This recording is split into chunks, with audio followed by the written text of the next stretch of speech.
नमस्कार दोस्तों, स्वागत है आप सभी का एक बार फिर से आपके अपने YouTube चैनल पे। आज दिन भर की बड़ी खबरें, मुख्य समाचार आप लोगों के लिए लेकर आए इस एक वीडियो में आप तक पहुंचाएंगे।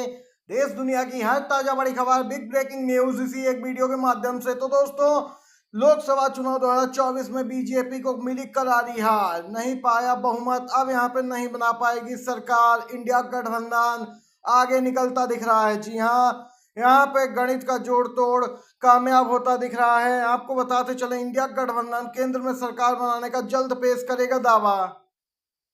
वहीं दूसरी तरफ बीजेपी की करारी हार के बाद तमाम राज्यों से आ रही हैं खबरें, इस्तीफों की लगी लड़ी। जी हां, बिग ब्रेकिंग न्यूज और भी जानेंगे। अगर आप भी मानते हैं इस बार इंडिया गठबंधन की सरकार बनेगी तो एक लाइक वीडियो को जरूर कीजिएगा, कमेंट बॉक्स में जरूर लिखिएगा जय हिंद।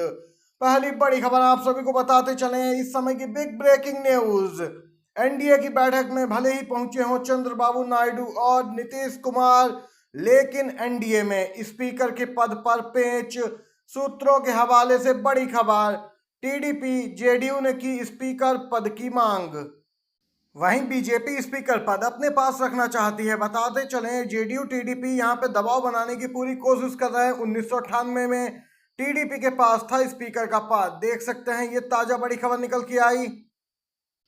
वहीं बीजेपी के राष्ट्रीय उपाध्यक्ष दिलीप घोष ने सीएम नीतीश कुमार और चंद्रबाबू नायडू को पलटू राम बताया है। ऐसा लगता है बीजेपी ने मान लिया है कि वे पलट गए हैं। जी हां, बीजेपी नेताओं के बयान भी चंद्रबाबू नायडू और नीतीश कुमार को लेकर सामने आने लगे हैं। दिलीप कुमार, जो कि पश्चिम बंगाल में बीजेपी के नेता भी हैं, उन्होंने कहा कि ये दोनों नेता पलटू राम हैं। स्पष्ट है बीजेपी मान चुकी है कि इस बार वह सरकार का गठन इतनी आसानी से नहीं कर पाएगी।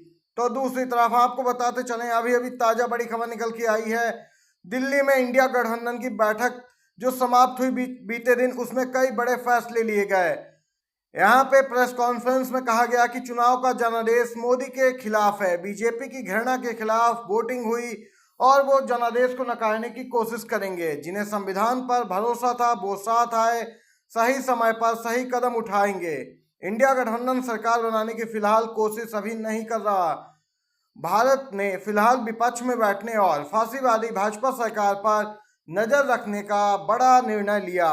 वे भाजपा के खिलाफ लोगों के जनादेश को साकार करने के लिए उचित समय पर उचित कदम उठाएंगे। यहाँ पे आपको बताते चलें, इंडिया गठबंधन के फिलहाल सहयोगी दल विपक्ष में बैठने को तैयार हैं और हर जगह अब बीजेपी के खिलाफ लोगों का गुस्सा उबल रहा है और समय की मांग है कि उस गुस्से का फायदा महाराष्ट्र और हरियाणा चुनावों में उठाया जाए। आपको बताते चले, इंडिया गठबंधन की ओर से फिलहाल आधिकारिक बयान तो नहीं आया, लेकिन एक नेता ने कहा कि यह अल्पसंख्यक एनडीए सरकार वैसे भी 6 से 12 महीनों के भीतर ताश के पत्तों की तरह गिर जाएगी। देख सकते हैं, इंडिया गठबंधन फिलहाल अभी कोई यहाँ पे निर्णय नहीं लेगा और वहीं उम्मीद है कि ये गठबंधन एनडीए का जल्द ही टूट जाएगा। नीतीश कुमार टीडीपी कभी भी पाला बदल लेंगे। तो दूसरी तरफ आपको बताते चलें, बीजेपी में हड़कंप मचा है। जब से बीजेपी की करारी हार हुई, अपने दम पे बहुमत नहीं आया, तमाम राज्यों से बीजेपी के नेता इस्तीफा देने लगे हैं। इस्तीफों की झड़ी लग गई है। महाराष्ट्र में एनडीए के खराब प्रदर्शन पर डिप्टी सीएम देवेंद्र फडणवीस ने बीजेपी नेतृत्व को इस्तीफा भेजा। हार की जिम्मेदारी खुद लेकर फडणवीस ने संगठन में कार्य करने की इच्छा जताई है।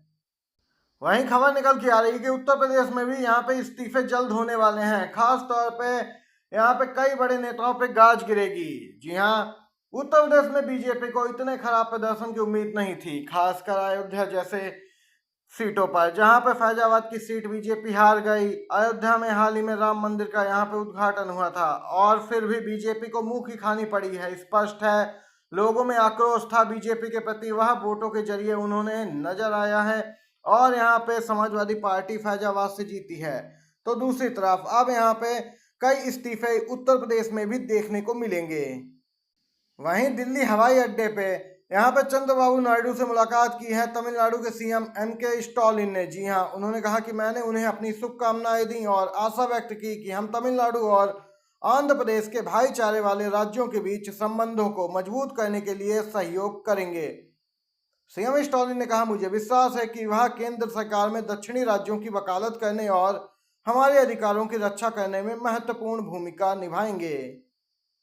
वहीं अभी सूत्रों ने बड़ी जानकारी दी है, इस समय की ताजा बड़ी खबर। जी हां दोस्तों, सूत्रों की माने तो नीतीश कुमार को अटल सरकार की तरह ही रक्षा और रेल मंत्रालय चाहिए। वहीं टीडीपी के प्रमुख चंद्रबाबू नायडू ने जल शक्ति मंत्रालय, परिवहन मंत्रालय और ग्रामीण विकास मंत्रालय की मांग कर दी है।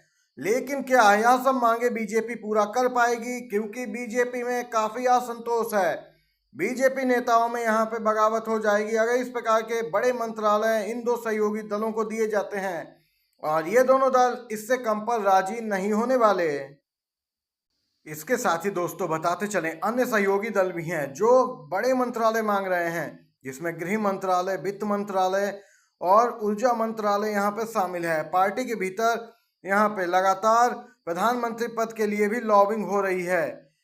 आपको बताते चलें, बीजेपी में प्रधानमंत्री नरेंद्र मोदी को यहाँ पर हटाने की बात भी कही जा रही कि उन्हें प्रधानमंत्री के पद पे इस बार ना जाने दिया जाए। असंतोष है बीजेपी में, इसको लेकर भी कई बीजेपी के वरिष्ठ नेता अब यहाँ पे संघ मुख्यालय पहुंच के अपनी बात भी रख सकते हैं। वहीं उत्तर प्रदेश की फैजाबाद सीट जहां पर अयोध्या आता है, वहां से जीते समाजवादी पार्टी के अवधेश प्रसाद ने कहा कि प्रधानमंत्री अयोध्या से तो चुनाव लड़ने वाले थे, लेकिन जब खुफिया रिपोर्ट से उन्हें पता चला कि वो हार जाएंगे तो उन्होंने अपने पैर खींच लिए।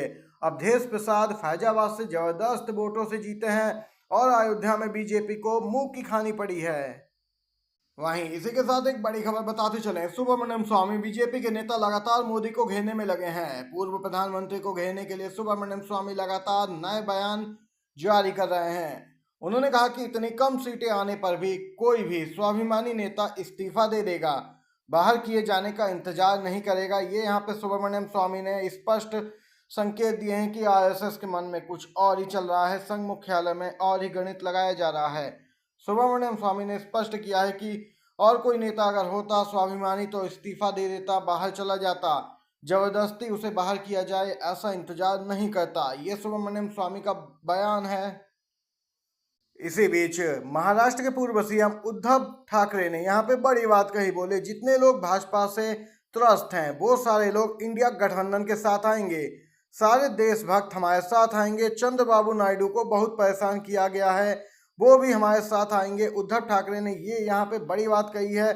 स्पष्ट है, इंडिया गठबंधन आज नहीं तो 6 माह बाद सरकार बनाने की पूरी कोशिश कर सकता है। तो दूसरी तरफ कांग्रेसी कार्यकर्ताओं ने जम के लगाए नारे, चंद्रबाबू नायडू देश बचाओ, इंडिया की सरकार बनाओ, नीतीश कुमार देश बचाओ, इंडिया की सरकार बनाओ।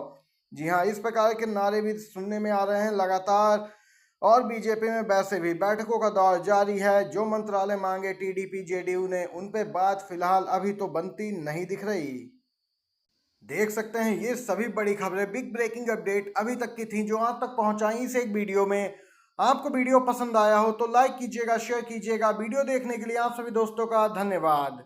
जय हिंद, जय भारत।